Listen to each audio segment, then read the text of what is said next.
everyone. This is News from the ECC, and I'm your host, Beth Melillo.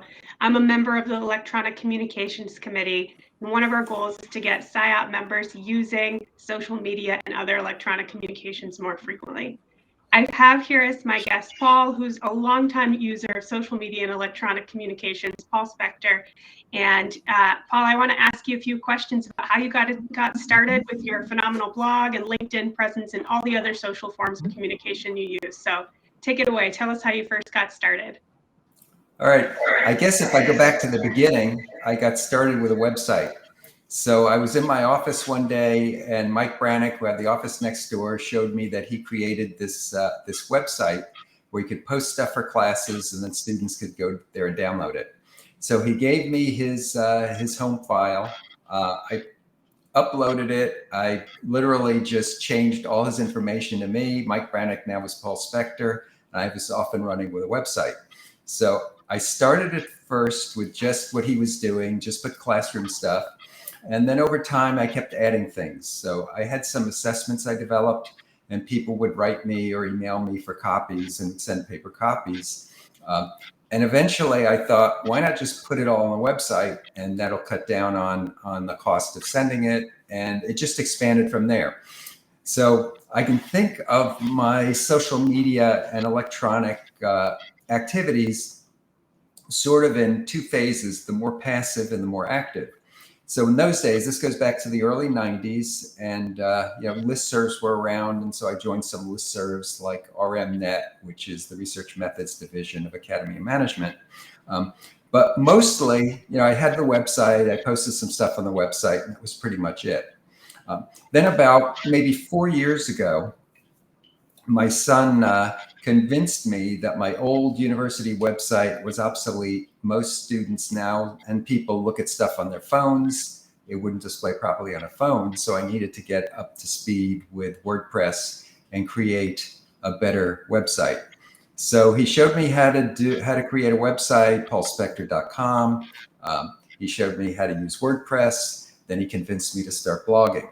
So I started blogging really for two reasons. One was I was teaching executives, and so it's a different population than I was used to in teaching PhD students and psychology undergrads. And I wanted to expand the reach of what I was producing. Academic papers are not very good for the general public or really practitioners, even IO practitioners. I mean, the academic stuff we do now is not always very relevant. So I decided to start blogging, and one thing led to another, and it became a weekly blog. But if you're going to blog, the way you publish it is putting it out on social media. So in order to do that, I then got active in LinkedIn and in Twitter, a little bit in Facebook. And so my strategy really, it's about drawing eyes to the page. Is I put out a blog. At the bottom, there's a button where you can subscribe. And then I would post it. Usually I'm posting Mondays and Tuesdays, and then I would post it on Twitter. I post it on LinkedIn. Sometimes I post it on Facebook. And over time, more and more subscribers, and it just got to be sort of my part of my routine to just create content and put it out there. So sort of a slow dip your toes into the water. You wanted to expand what you were doing. What are some of the benefits you've seen from using social media and from that regular schedule of posts? The advantage on the one hand is if I'm blogging about research I've done, every time we do a paper, I'll create a blog. As soon as it goes live online, I create a blog. So the blog is about 600 words for the general public. Sometimes the studies are pretty complicated. I'll take one finding out that's not too complicated, and then I'll write a blog around it. And so for academics, the first paragraph's got a link to the paper. So they're probably not interested in the blog. They're just going to click there. But for others who aren't interested in technical details, they can go through it and get some findings. Sometimes I'll see an article that isn't one of mine that just strikes me. And so I'll go ahead and blog about that. And then other things I just blog about. as I get the idea. So the most recent blog last week, I just learned that one of the IO faculty had taken an applied job. He was leaving the psychology department to go into practice. And it struck me that that's the seventh person I know who's gone into practice from a psychology department in just the last few years, including 3 in 1 month. And so I thought, well, maybe this is a coming trend. So I wrote the blog, put it out there. That one's gotten a fair amount of attention. Just the idea that our psychology department's having a problem with retention, which was the point was really just to raise the question and start a conversation. Not every academic has a blog, and certainly not a popular level blog. It sounds like you think of your blog as something for any person, practitioner, maybe someone who's just curious about the research. How did you get the tone right for what you write?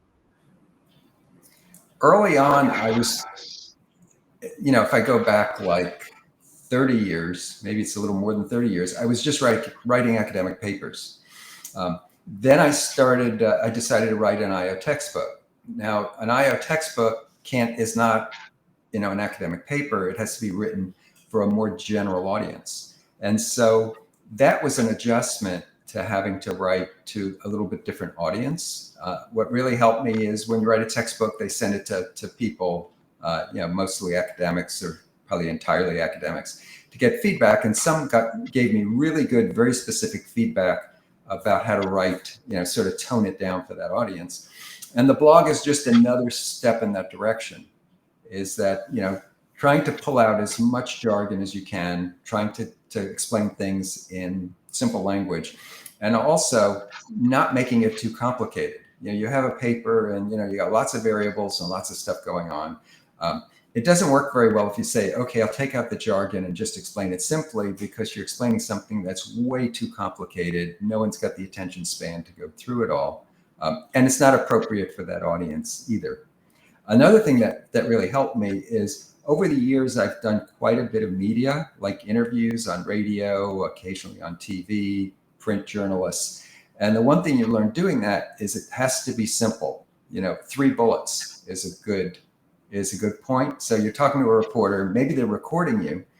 And so they're asking you, I get asked about things like desk rage. And, there's 3 elements you need to think about, and they have to be short. It has to be, 10 words. And so that's also an adjustment. And that really was good training for getting into blogging and thinking you have to make it short. And for somebody who's just starting to think about getting into social media or electronic communications, what would you recommend? I would say that you should have clearly in mind what your purpose is, and think about your personal image. Think about your personal brand, because whatever you put out there, if people see it, they're going to make certain assumptions and attributions. So if you're on Twitter, basically calling people names and being nasty to people, people are going to assume that that's the sort of person you are. And it goes against, it goes into how people view you and to your brand. So I would say be focused, think about what the brand is, think about what your message is. Is it consistent with what you're trying to do? So if you're a practitioner, you want to be posting about things that are relevant to what your practice is. So if you do you have a small private consulting firm, okay, you consult on leadership, so be posting about leadership. Then you're going to expand a little bit beyond that, but try to stay as much as possible on message. A person I can think of who does that very well is one of my former students, Gina Cox. She's very active on LinkedIn. She's posting about leadership. She's posting about diversity. But that's what her consulting business is about. And so she's up there talking about her book, talking about podcasts, and so on. But she's a good example of someone who's using social media that's very consistent with what her practice is. That's great. And what kind of technologies do you recommend? I know you talked about WordPress, LinkedIn, et cetera. Are there any other technology or software that you use a lot that you would recommend to people just getting started or thinking about this? It depends on how computer geeky you are. So I'm someone who I sometimes write programs just for fun. So I really like that end of it. So for me, doing something like WordPress was fine, but there's a learning curve. As far as programming is going, it's not as difficult as like coding your own HTML, which I did originally. It's easier because it's point and click, but it's complicated. So it's not for everyone. If you really, if your idea of fun is writing R code, then maybe WordPress is for you. It's going to be easier than writing R code. But if you're not into that, then you got to think about, well, you depending on your circumstance, you can maybe your employer has web services, and so if you're at a university, maybe you can get it done. There's somebody who can do it for you. I mean, you can always pay to have it done if that's what you want to do, but that's if you want to do a website. Now there's lots of other things you can do with social media without creating a website. And there are some resources, I've never used them, but there are some resources that host blogs, and so you don't have to have a whole website to do a blog. Well, Paul, thank you for your time and for some of your tips. We hope that Iowa psychologists will be inspired by you and get themselves out there building a brand of Iowa psychology and building their own brands as well.